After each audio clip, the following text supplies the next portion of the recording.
So let's go ahead. We are starting our stream, everybody. It is good to see everybody here. We will get started here.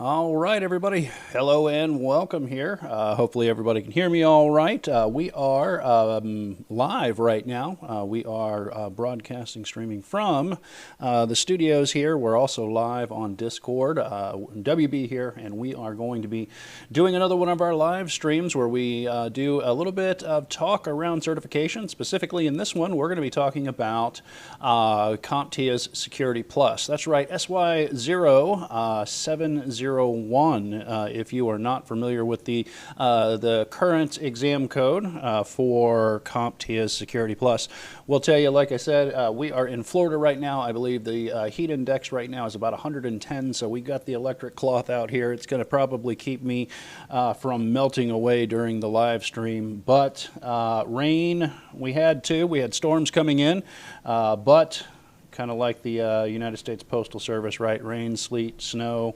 Well, we don't get snow in Florida, but heat as well, too. So I do appreciate everybody taking the time to join us here. And let's go ahead and let's get ready to dive in the live streams here. What I try to do is just break down the exam objectives, look a little bit into the skills that are measured that you should be aware of, and try to help you out when it comes to, what is it that you're going to be studying, what level of, studying should you do, right?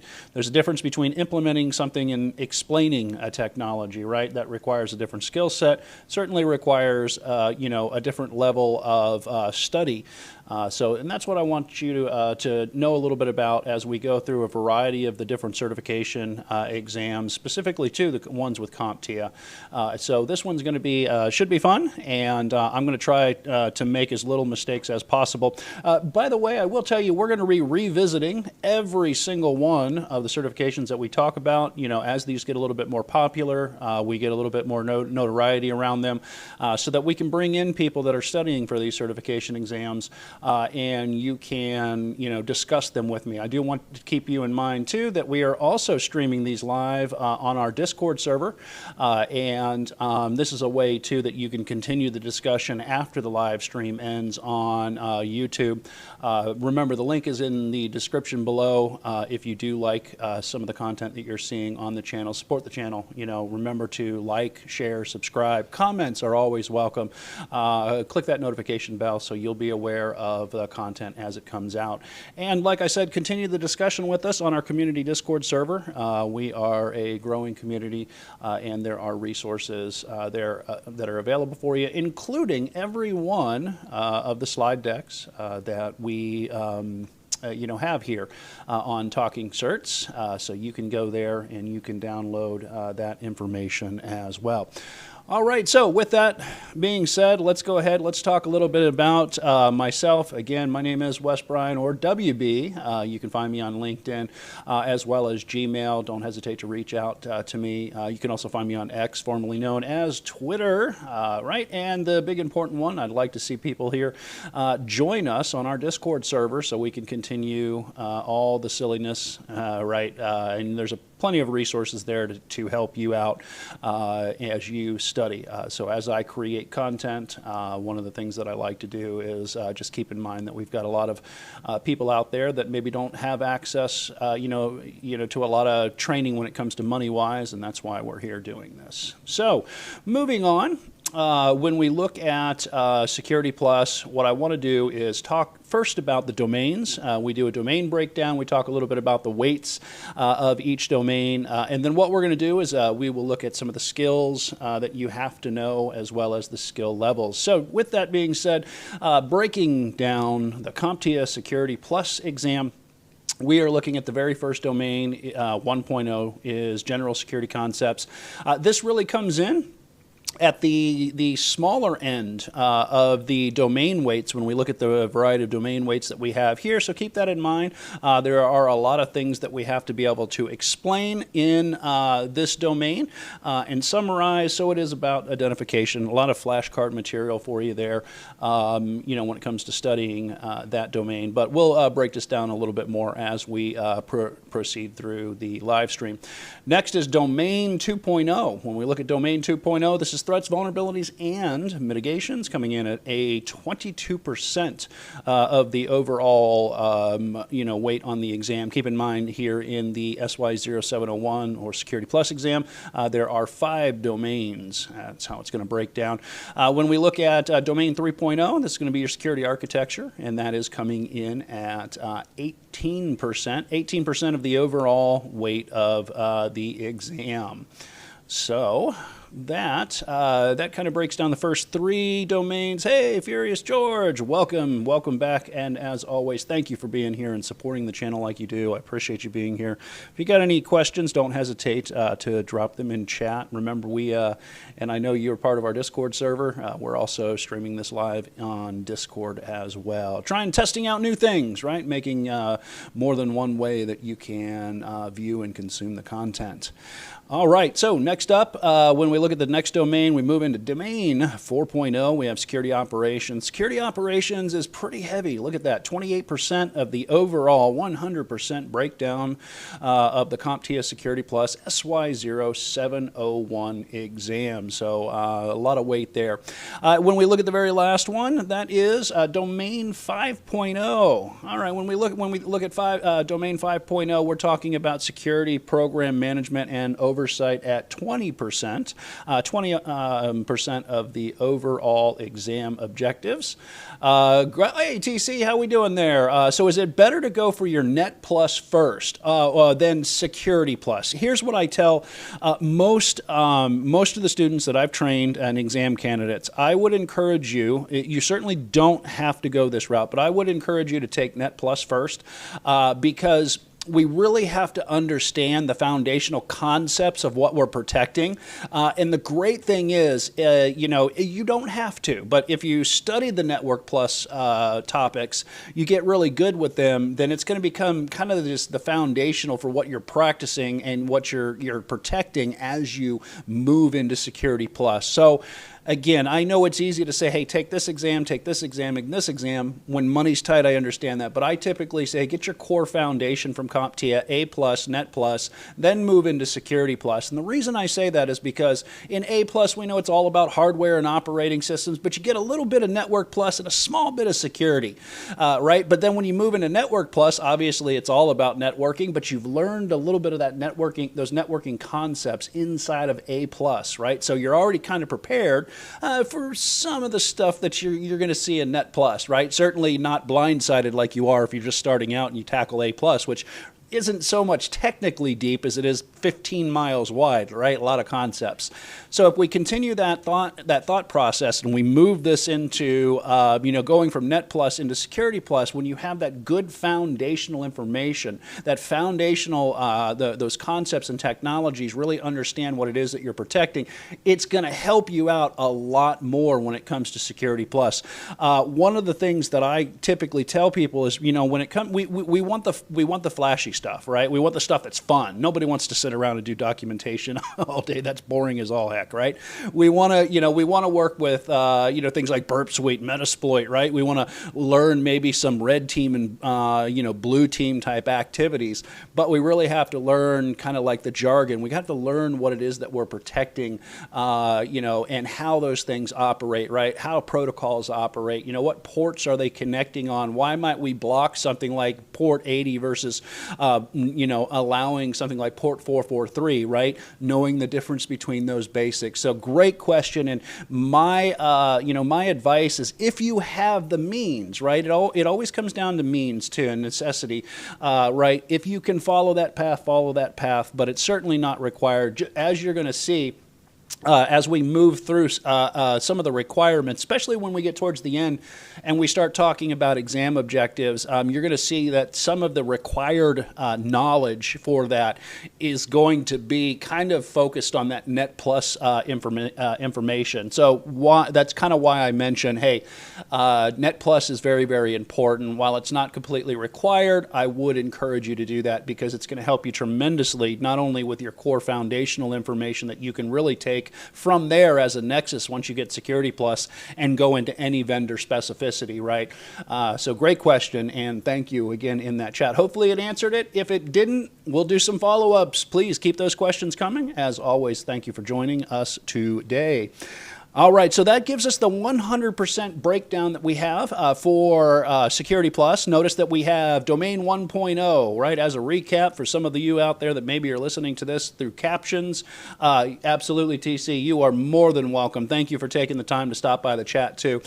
So Domain 1.0, we got 12%. Domain 2.0, and yes, I have to keep looking down. I keep a lot of those acronyms up here, but I tell you, I would forget my head if it wasn't attached, right? Threats, vulnerabilities, and mitigation. 22%. Domain 3.0, we've got security architecture, that's 28%, really making up, if you look at the security operations, really makes up the bulk of what you need to know for this exam when it comes to the weight behind them. And then finally, around some of the stuff that's not so fun, but very, very important, right? Security program management and oversight, probably going to learn some terminology in there around, things like NDAs, the memorandum of understanding, PCI, DSS, right? All of these standards are coming to mind, but we're going to look at those. I'm going to talk about what it is that we're going to have to know in these domains coming up a little bit later in our live stream. So let's go ahead, let's continue, let's walk on down the road, and let's talk a little bit about the skills, right? What are the things that they're asking you to do, right? Are they asking you to explain something? Are they asking you to summarize something, right? All of this comes into play when you are thinking about how much study should I do around a specific domain, a specific objective within a domain, right? Not only, let's say, domain 1, but domain 1.1, right? Yes, absolutely. KLR, welcome. I have said that. I think that if we did not have acronyms in IT, we could not communicate. In fact, some of the edutainers that I had the pleasure of working with back in the IT Pro TV days, check Daniel out too, by the way, on Cybercast IRL, would say, we would joke around and say, okay, so how much of an entire conversation can we say just using acronyms, right? So alphabet soup, gotta love the jargon. Oh, I can't spell to save my life. You better believe that. And if you've seen any of my typing or watched any of the videos, man, woohoo, my poor language arts teacher. All right, so keep that talk coming. Love the fact that we're getting, we are seeing people inside of the chat. Keep in mind that you can join us on our Discord server as well. The link is in the description. Not a requirement, but there's a lot of resources up there for those of you that are IT enthusiasts and that are studying. All right, let's start talking about some verbs, some things that we talk about sometimes known as, well, Bloom's taxonomy. Man, I tell you, I hate to think about Bloom's taxonomy and these verbs, but you know what? It's one of the things that kind of does dictate the level that you're going to go into when it comes to the amount of study, and that's why I want you to be aware of that, why we take the time to break this down. So let's go ahead, let's talk about, what is it that we need to do, right? What is that action behind? What are the action items, as a friend of mine used to say, actionable items in a meeting or don't have the meeting, right? And then how many objectives require this level of skill? Again, whether it happens to be explaining or summarizing, how often do we see this inside of the exam objective? So let's go ahead. We're going to dive into this.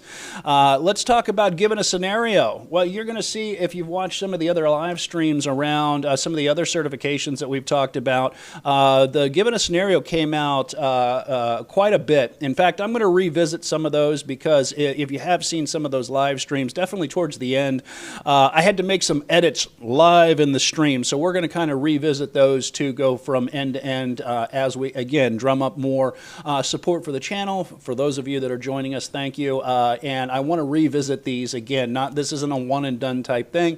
So as maybe you might not be studying Security Plus right now, I know Furious George, hopefully it's okay, you're not telling you everybody your business, but I know you're working on Network Plus specifically, right? Well, when Furious George comes back to the point where it's now time to go into Security Plus, I want I want them to be able to come back to a live stream where we're talking about Security Plus again. So we're going to be building up those resources for everybody. So given a scenario, all right. When we talk about given a scenario, this is a seven times you're going to see given a scenario, and the reason I kind of focus in on this is really because these are your performance-based questions, right? When we talk about performance-based questions, right, again, those scenarios, do you have drag and drops? Do you have, maybe an exhibit that you have to look at, maybe a drop-down menu, and you have to configure something, some options that says given, and not given this scenario, excuse me, but you've got an interface where maybe you need to do drag and drops, right? That's why given a scenario is important to focus on when it comes to the certification exam, because that's telling you that in any one of those set of concepts, you're most likely not only going to get a text-based question, but you could be getting performance-based questions there too. Now, that doesn't really tell you, given a scenario, do what? Right? Lay down and take a nap. Yes, please. Let me get the electric cloth out here. Like I said, today the heat index was 110. So I apologize ahead of time, but it has to happen. All right. So given a scenario, what do we actually do? So we're going to go ahead. Let's go a little bit farther with this. Let's talk about some of those things that we need to be able to do. So explain. I want you to pay attention to this one. Aha. When we talk about explain, right? 14 times the objectives come up and they say, explain this, right? So what does explain mean for us, right? Well, how do we wrap our mind around, the level of study we need for this? And again, I'm not trying to shortcut your studies. The one thing I can tell you, and the one thing I've been telling students for almost 15 years now, is if you try to shortcut your way to success, your success is not going to come, right? It might come, but it's only going to stay around a very short time, right? So I'm not trying to give you shortcuts, but what I am trying to do is give you a way to really laser focus in on those areas, and it can be daunting on the level of study you should do. So when we talk about explain, think about flashcards, right? If you can explain something back to me. So let me pick on somebody in the chat here. KLR 607. Right? If I told you we've got 3 algorithms, which of these are, the more, I would say, let's say, cryptographically secure algorithm, and I mentioned something like 3DES in the list. I mentioned RC4, and then I mentioned AES. Right? If you can explain to me what those are, that triple DES is just the DES standard encrypted 3 times, and it's really not to be used today, right? If you could tell me that RC4 is Rivas Cipher 4, Ron Rivas Cipher 4, and that actually was the component that was used inside of the WEP algorithm in early wireless networks, right? So it's cryptographically insecure. If you can explain that to me, right? Again, flashcard definitions, a table that compares these and well, it's not compare and contrast. We got that one coming up. But if you can explain it back to me like that, you will be doing well for the exam. I kind of let the cat out of the bag here. Compare and contrast. That's another one, right? Those of you that are in Network Plus, for yours, George out there picking on you, if you can tell me, in a scenario like Network Plus, what are the ports and protocols? Right? If you could tell me what might I use something like FTP through an SSH tunnel, right? What is SFTP? What is that port that's there, right? So that's a compare and contrast. I kind of did a brief horrible compare and contrast off the top of my head, right?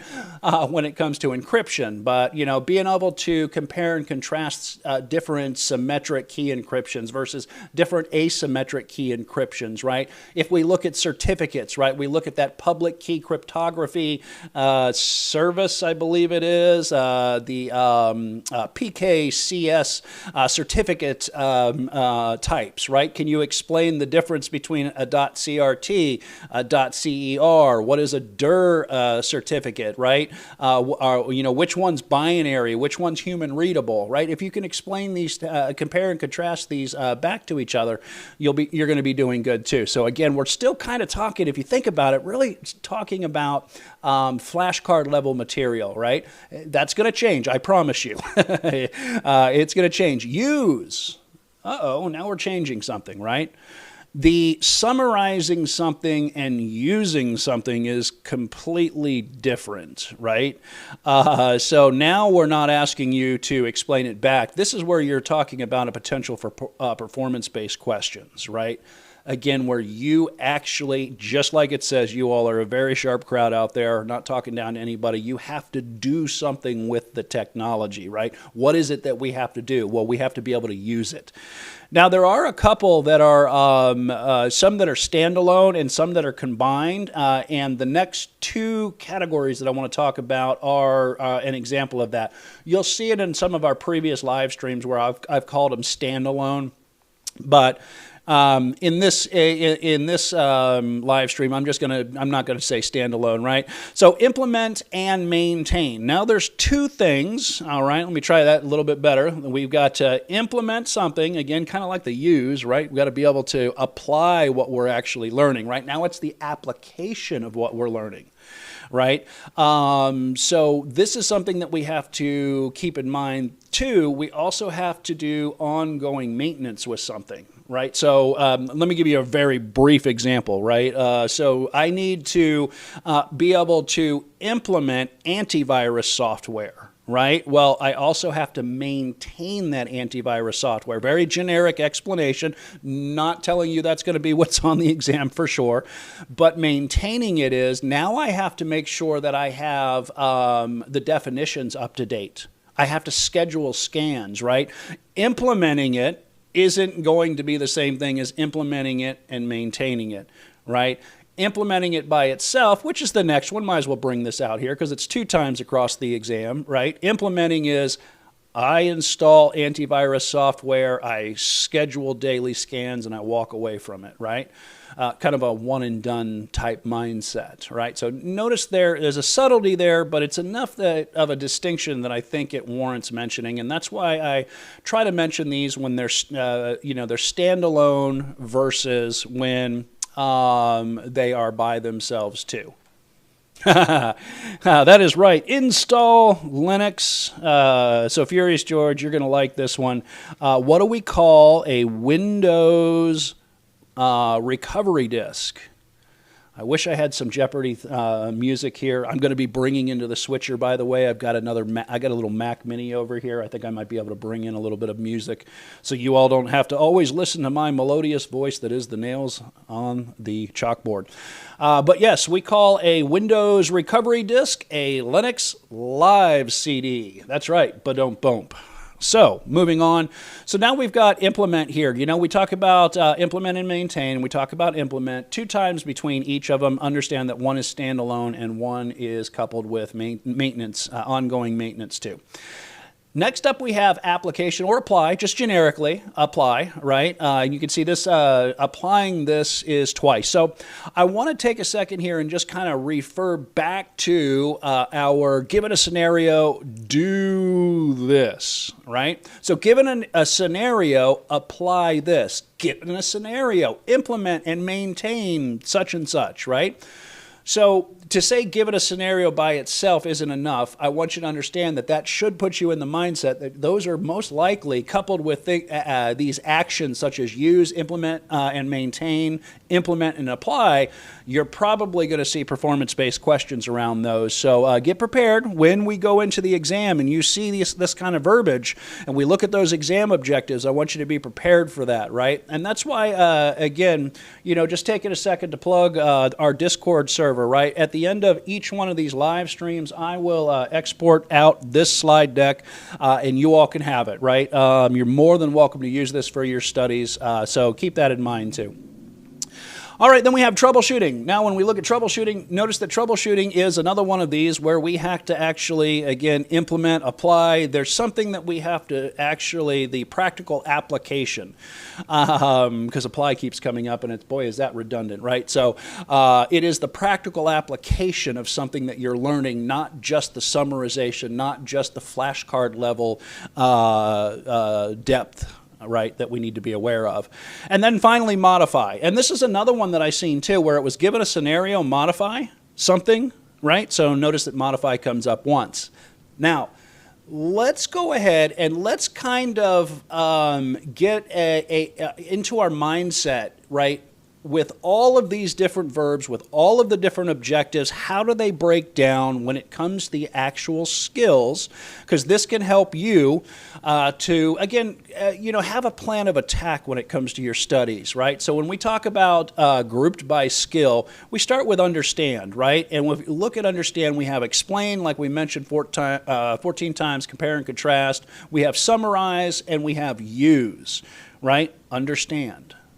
Understand is flashcard material. Can you have that conversation with me? Those of you that are joining us in live, in the chat, right? Can you have that conversation with me about taking the exam objectives like a checklist, right? And have that explanation with me, right? So we got a question in the chat. Let me go ahead and address this. So does Security Plus go through email security, header analysis, and at all? We're going to look at that, right? And let me help you out with that, Furious George. And it definitely calls email security out. So the question is, for everybody, great questions here. Furious George asked, does Security Plus go through email security and header analysis at all? As far as header analysis, I'm not sure about the analysis aspect. They might want you to know header format in general. We're going to still look at that. But I'm almost 95% sure that you're going to see DNS security, so you're going to have to know DKIM, the domain key identified mail. DMARC, I can never remember that big old long acronym off the top of my head. And then the sender policy frameworks. Right? How do we keep authoritative email servers as being the only ones that are going to be able to respond to email to try to, to mitigate things like spam and malware distribution and all that. So I'm going to say right now, before we get into those some of those objectives, that I'm almost 95, I'll say 98% sure that on the Security Plus exam, you're going to have to know about DKIM, DMARC, and SPF for sure. And just general DNSSEC. When we talk, when we're talking about securing your DNS infrastructure. So great question. All right, so this is a little bit about the understand skill, right, that we need to be, kind of aware of as a recap. Remember that this is going to be flashcard level material. Now we talk about apply, right, more of the practical application of the verbs, if you will, the what is it that we need to do, right? We have apply, which is redundant for sure, inception. We have implement and maintain. We have modify also in there. So keep in mind, notice the difference. And here, and I'll tell you what, let me go ahead, I'll finish this last one because analyze, we have analyze once, and then we have troubleshoot as well too. So there is, in the totality of this, these are how the groups, the skills, I should say, are grouped together. Now, the reason I want to mention this is because when we look at those skills grouped together, look at the majority of the different things that you need to be able to do. Understand makes up the majority, the bulk of this exam, right? So if you couple that with scenarios that you can explain the technologies back to me, you can memorize them. Again, sometimes rogue memorization I know is horrible, certainly not fun. But remember, like we heard in the chat earlier, and rightfully so, we speak in acronyms, right? KLR 607, thank you. That was a very, very good point as well, too. So notice that understand really sets the tone for a good majority of the exam. And I want you to be aware of that. When we talk about applying, can you take those skills that are in that objective that we'll look at, and can you actually do practical application around them as well? All right, so with that, let's go ahead. Let's move on. We're going to move on into the next set. Let's go ahead and, without further ado, what do you say, everybody? Let's go ahead and start breaking down these objectives domain by domain. Pull out the electric cloth here. I'm going to get some hydration in the background so that I can not lose my voice.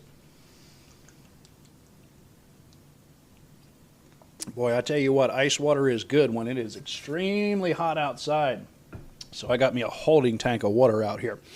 All right, so let's go ahead. Let's dive into the very first domain here. This is domain 1, and these are general security concepts. When we look at domain 1, the very first one that we're going to see is compare and contrast, right? 1.1. Notice, compare and contrast various types of security controls, and there are a variety of those security controls that you should be aware of here, talking about some of them. Like we said, we would break down each one of the objectives. Hopefully you have time. If not, keep in mind, you can always watch it on rerun. All right, so 1.1, compare and contrast various types of security controls. This is where your categorization of security controls come in. Those are the technical, managerial, operational, physical, and then some of the control types: preventative, deterrent, detective, compensating, corrective, and directive. To give you an example of that, right? Next up, we have, well, 1.2, excuse me. I know how sequential numbers work, and this is where we're going to summarize a lot of the foundational security concepts, such as the CIA triad, knowing the AAA model, right? We talk about authentication, authorization, and accounting. So authentication is who are you, authorization, what can you do, accounting, auditing with logging, as well as what did you do, right? So what did my didgeridoo? No, I don't play one of those, but what did you do? Right? We look at things like gap analysis, and you have to understand things like zero trust. ZTA, zero trust architecture, all falls under these fundamental security concepts. Then from here we go into 1.3, and when we look at 1.3, now we're talking about change management processes, right? This is where we talk about the business processes that will impact your security operations, right? So for instance, think that you've got some kind of vulnerability, weakness in a system, you need to fix it, but before you can do that, there's that formal process that you have to go through, right? The approval process, what is the benefit to implementing whatever the change might be? What is the business impact of not implementing the change? Do we have a rollback plan? And it goes in front of things like the CAB. I was losing the acronym myself there, the Change Advisory Board. So we need to know that, and some information around the documentation as well. So important concepts that are important when it comes to knowing. Remember, undocumented change is going to bring in risk to your company. So undocumented change is a very bad security liability and definitely can ruin your security posture. Next up, now notice something. I kind of jumped here a little bit fast. Notice right here that we have 4 domains, right? 4 objectives in the very first domain. Right, this might be a little bit different from some of you that have gone through some of the previous certification exams from CompTIA, where you can see a single domain has up to 11, if not more, objectives in a single domain. So keep that in mind, that you're going to find that out in some of these domains, but that certainly doesn't mean that you're not going to get, you'll get less information that's required. And that's why we look at those verbs and we break those down so that you can know that if you only see 4 domains, but you see something within those 4 domains quite a bit, you notice that, keep in mind those weights, right? It'll help you out when it comes to figuring out your studies. All right, next up, we're going to go ahead. Let's talk about Domain 2.0. This is threats, vulnerabilities, and mitigations. And in 2.1, we're going to be talking about common threat actors and motivations, right? Nation states, hacktivists, right? Insider threats. We talk about the attributes of those actors, motivations, such as, for instance, data exfiltration, financial gain, ethical, philosophical, or political beliefs, revenge, so you're going to have to know some attributes. And again, remember with compare and contrast, we are talking about flashcard-based material. Next up is 2.2. When we look at 2.2, this is explaining common threat vectors and attack surfaces, right? When we talk about threat vectors, they could be message-based, image-based, file-based. When we talk about attack surfaces, right, remember what we want to do. Attack surfaces, the bigger the attack surface is, how many entry points do you have into a system, right? And we go through a process known as hardening to reduce those entry points, right? So things that can increase your attack surface, like for instance default credentials, things like open ports, insecure wireless networks or protocols, or really all of the above. Next up, we have 2.3. When we look at Domain 2.3, now we're talking about various types of vulnerabilities. When we talk about vulnerabilities here, remember, we are talking about weaknesses within a system.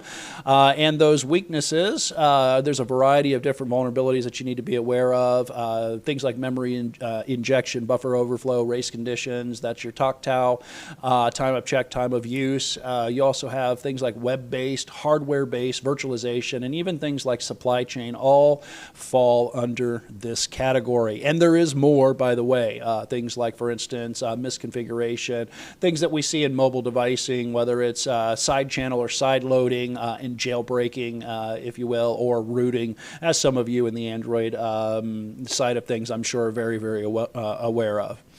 Next up, we have 2.4. When we look at 2.4, this is given a scenario. All right, given a scenario here, analyze indicators of malicious activity, right? This is where our malware attacks are going to come in. Things like ransomware, Trojans, worms, spyware, viruses, keyloggers, physical attacks as well, brute force attacks, RFID cloning, network attacks, right? DOS and DDoS attacks, things that we have to worry about when it comes to domain name system, DNS attacks, application attacks as well, too, including some of the indicators, right, like account lockout or concurrent session uses, blocked content, and possible travel. Possible travel, one that I'm actually creating content around on conditional access right now. Remember, in possible travel, sometimes you might hear it called risky sign-in. Think about this. I log in with an organizationally provisioned account here in the Gainesville area, and then 30 minutes later, that my account gets logged into on the West Coast side, right? Maybe in Southern California, right?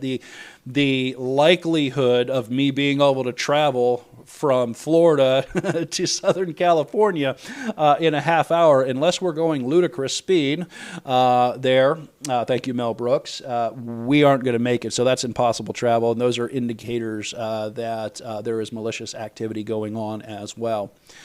Then we have 2.5, a little bit farther in this one, right? We get up numerically, we get up to 2.5 in this one, and this is the last objective inside of Domain 2.0. This is explaining the purpose of mitigation techniques to secure the enterprise. This is where we talk about ACLs, segmentation, allow and deny lists when it comes to applications, right? Patching, encryption, monitoring, hardening techniques come into play here, right? I talked about the attack surface and reducing that attack surface. This is where they're going to require you to know and prove that you can explain various hardening techniques, right? Installing EDR and endpoint protection and response software, right? What's the difference between a host-based firewall and a host-based intrusion system? Disabling ports, right? Removing default passwords and any software that's unnecessary, removing it, right? So we start to see that, right, we have 5 total sub-objectives here, or objectives within Domain 2, and then we move on into Domain 3. When we look at domain 3, we have security architecture here, and the very first one that we talk about in domain 3, 3.1 is compare and contrast security implications of different architecture models, right? This is where you're going to get into learning about infrastructure as code, serverless and microservice architecture, right? Think about cloud-based implementations. We talk about native cloud apps, right? We are kind of diverging from that monolithic approach of having all of the components to a solution on a single system and using and decoupling them with microservices. Well, you're going to have to know what the security implications, are of those things, right? What is the difference between centralized and decentralized? Why would we use something like containerization? And then just some of the general considerations about concepts like that: availability, resilience, cost, responsiveness, scalability, ease of deployment, risk transference, right? So how do we mitigate risk? Are we going to take it on ourselves? Are we going to transfer that risk to a third party? So things of that nature likewise too. Then we come to 3.3. When we look at 3.3 now, we have compare and contrast strategies to protect your information, right? We're going to learn a little bit about the data types, regulated, trade secrets, intellectual property. We got to know about data classifications as well, and general data considerations. So for instance, in this objective, this is where your data states are going to come in. The difference between data at rest, data in use, data in transit. Let me try that again. Data at rest, data in transit, data in use, right? Data at rest. How do we protect data that is sitting on a storage drive, storage mechanism, let's say powered off, right? We use full disk encryption. We use file encryption. Data in transit, right? That is data that's going from source to destination and passing and traversing through potentially multiple stops over a network, right? We use end-to-end encryption and secure protocols. Data in use. Data is how do we use secure applications that are consuming and bringing our data, our organizational data, into those applications, right? That's why we use things like application allow and deny lists, so that your IT team, or you are only using, I should say, applications that have been vetted by the IT team and approved according to the company policy. So that's data in use, right? We also talk about methods to secure our data as well, too. So, for instance, techniques like encryption, masking, hashing, tokenization, and obfuscation come into play in this objective as well. All right, let me go ahead, stop here, and grab me a drink real quick. And take a second here to check our chat room real quick. Make sure I haven't forgot anybody along the way. Yes, that's right. Ludicrous speed. Go. All right, so continuing on here, let's talk about 3.4. When we talk about Objective 3.4, this is explain the importance of resilience and recovery.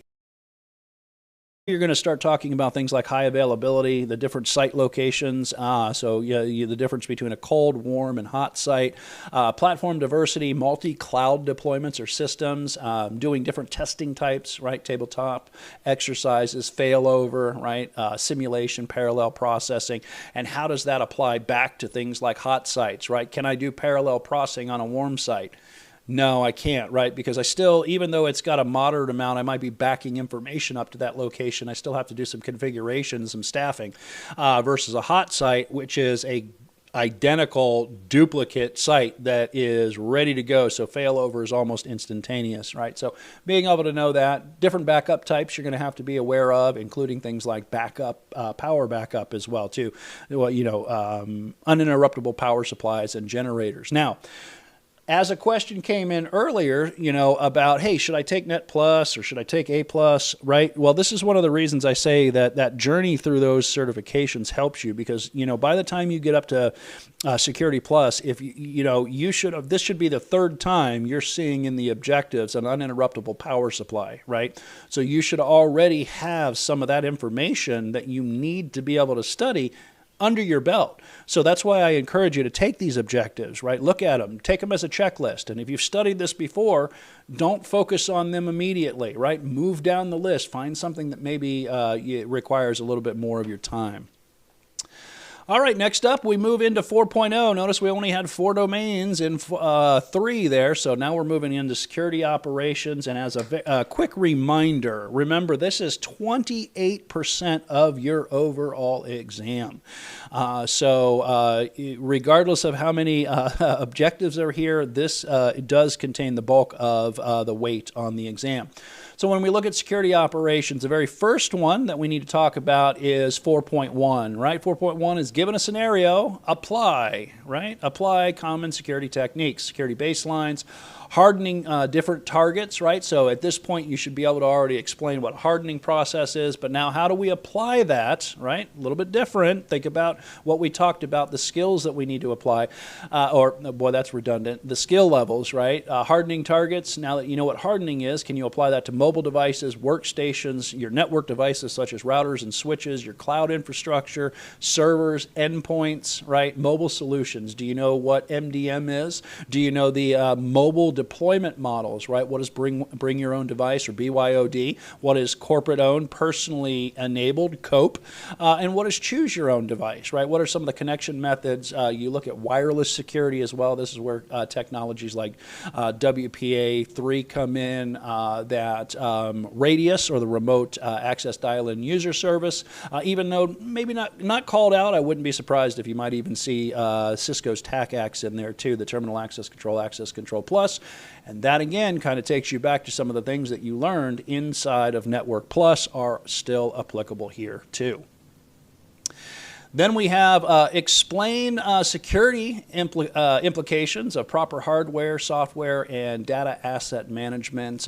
This is where you're going to talk about the procurement process. We're going to talk about monitoring, asset tracking, and disposal and decommissioning, right? Making sure that there's no residual data left on our devices through things like sanitization, destruction, and if we need to, when we're decommissioning a device, what is our responsibility for data retention as well. All right. Hey, Furious George, absolutely. You be careful, safe travels, and we will talk to you soon enough. I'll see you over on Discord as well. Thank you for being here. You be safe. All right, so moving on, it's great to have people talking in chat. I appreciate you all being here. As a quick side, remember the Discord server. We are live on the Discord server right now as well. And we can also communicate there after the fact. So next up we have, let's talk about 4.3 here. So when we look at 4.3, we are talking about various activities that are associated with vulnerability management. This is where your identification methods come in, such as vulnerability scans, application security. What's the difference between static analysis and dynamic analysis, right? When we talk about static analysis, think about that, right? You're explaining it back to me, that level, right? Static analysis is I'm looking at source code, I'm not running the information, right? I'm comparing the code, I have access to the source code, and I'm comparing it against, some best coding practices versus dynamic analysis, where now we're actually running the information, and we're running the application, it's in runtime, and we're analyzing it that way. Threat feeds, OSINT, right? Open source intelligence. A lot of things come into play here too, vulnerability response and remediation, as well as analysis. Now, I will say one of the things that was asked earlier is header analysis. When we talk about analysis here, what we're talking about are false positives, false negatives. How do we prioritize? What is the CVSS, right? Common Vulnerability Scoring System. What is the CVE, or the Common Vulnerability and Enumeration, right? Which, by the way, on our Discord server, we have threat feeds coming in, I should say feeds around cybersecurity, and we do have constant updates when it comes to, for instance, exploits, CVEs, and CVSSs, so you can check that out there as well. All right, moving on down here. Next up is explaining 4.4, explain security alerting and monitoring concepts and tools. When we look at security alerting and monitoring concepts and tools, boy, that is a long winded, I don't know why, objective there, right? We're talking about monitoring computing resources, activities, and tools here in this objective. Then we have 4.5. When we look at 4.5 here, where this is, again, given a scenario, modify. This is the only time modify comes up. Modify enterprise capabilities to enhance security. This is where they are going to most likely give you some kind of performance-based question, because you will be modifying potentially firewall rules, IDS, IPS systems, web filters, the implementation of secure protocols, DNS filtering. And this, by the way, for you out there, Furious George, I know you have left for the day. Yes, I can tell you, I said I was 98% right. It is in domain 4.5. Given a scenario, modify enterprise capabilities to enhance security, and email security is there. And that's right, the domain-based message authentication reporting and conformance, or DMARC, with as well as domain keys, identified mail, DKIM, and sender policy framework, right? SPF is all in that location. So there you have it. All right. Now, next up, what's interesting here, looks like I've missed a couple.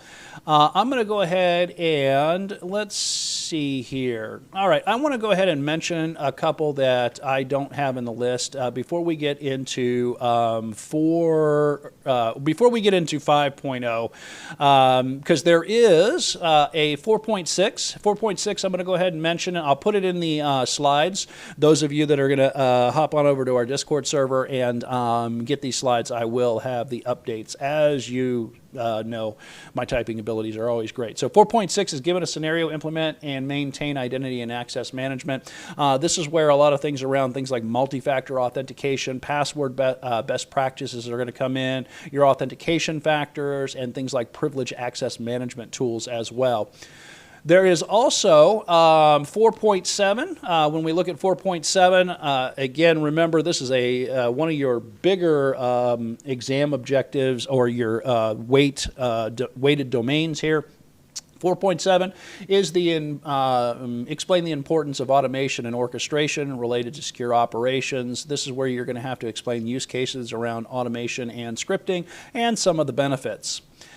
You also have 4.8. When we look at 4.8, this is explain the appropriate incident response activities. When we look at incident response activities, the process, preparation and detection, digital forensics is going to come into play here too. And then finally, like I said, I know not in the slides, will be up in the updated slides on our Discord server. 4.9 is given a scenario, use data sources to support an investigation. And that's where you have to be able to analyze things like log data and data sources, and there's a variety of things that fall under there.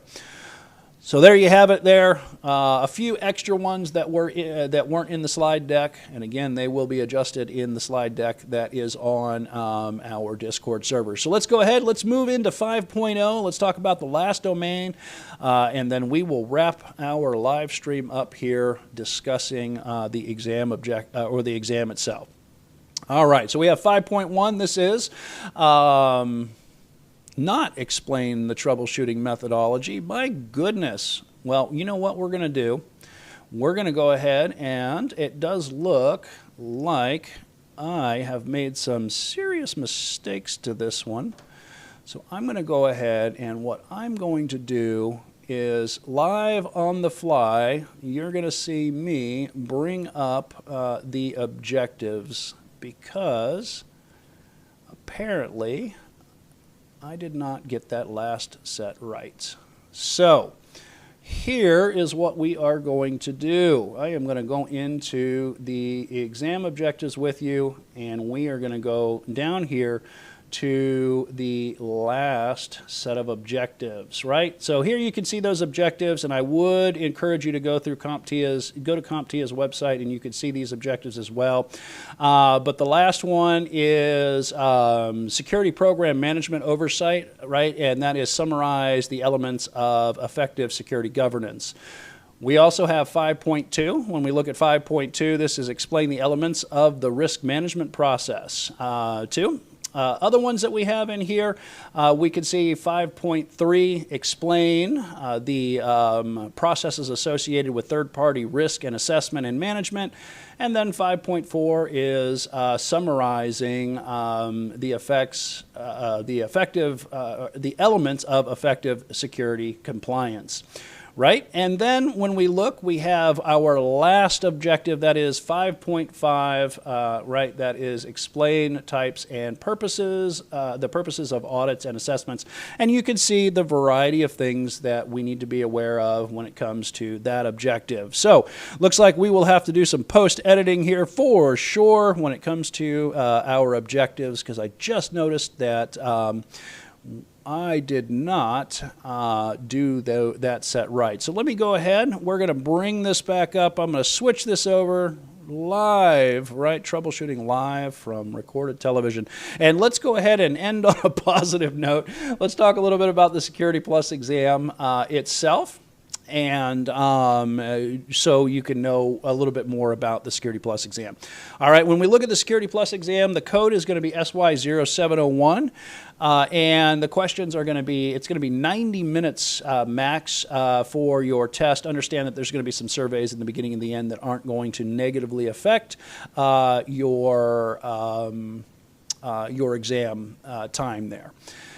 Then we have the length of the test. When we look at the length of the test is going to be 90 minutes. All right. When we talk about 90 minutes, that does not include the surveys. We also have the question types. When we look at the question types, we have multiple choice and single answer. We also have multiple choice and multiple answer, so more than one answer is required to get the question right. Then we also have performance-based questions, and this is where things like your simulations and your drag and drops are going to come into play. The recommended experience for this exam, it's recommended but not required, is going to be a CompTIA Network Plus and 2 years of experience working in a security systems administrator job role. And the passing score for this one is going to be 750 from a score from 100 to 900. And last but not least, there are some DoD 8140 roles that this applies to as well. So those of you that are aware of the DoD 8140, there are a variety of roles that this applies to, and you can, potentially apply for after getting certified with this certification exam. Some of the additional resources that I want you to have available for you, we have the CompTIA Security Plus website. When we look at this CompTIA Security Plus website, this is SY0, remember 701. You can go to CompTIA's website. You can download the exam objectives, become aware of the exam objectives. And like I said, we're going to be rerunning this one, Security Plus live stream as well. It gives me a chance to, get some of the bugs out from some of the errors as well too on my slides. But I do want you to have this as a resource, as well as when you take the exam, you have two options. You can take this in a brick and mortar format where you go to location, and that is Pearson VUE, and you can find the link here as well. And then finally in OnView, you can, if you cannot get to a physical brick and mortar location, you have the ability to go to Pearson VUE's OnView platform. However, keep in mind there are some restrictions with your your environment, testing environment. So you have to make sure that you run the system test, and you have to pay attention to what the requirements are as well. David Beam, hey, how we doing? Welcome. Yes, so everybody, I do appreciate you. I know that was we had a long live stream on this one, but we did go through the exam objectives. I will tell you though, we're going to redo this one again. Right? And I'm going to go ahead and I will update the slide deck. So if you want that slide deck, hop on over, join our community Discord server, and it will have the updated with Domain 4 objectives and Domain 5 objectives in totality there. So when we redo our Security Plus live stream and we get more people involved, again, I want to redo these. I'll go through them, and then what we'll do is we'll cycle back through them again. So if you are taking these exams, right, you can be a part of the live stream likewise too. So I do appreciate everybody being here. I thank you for taking the time. I appreciate everybody that's been in the chat room.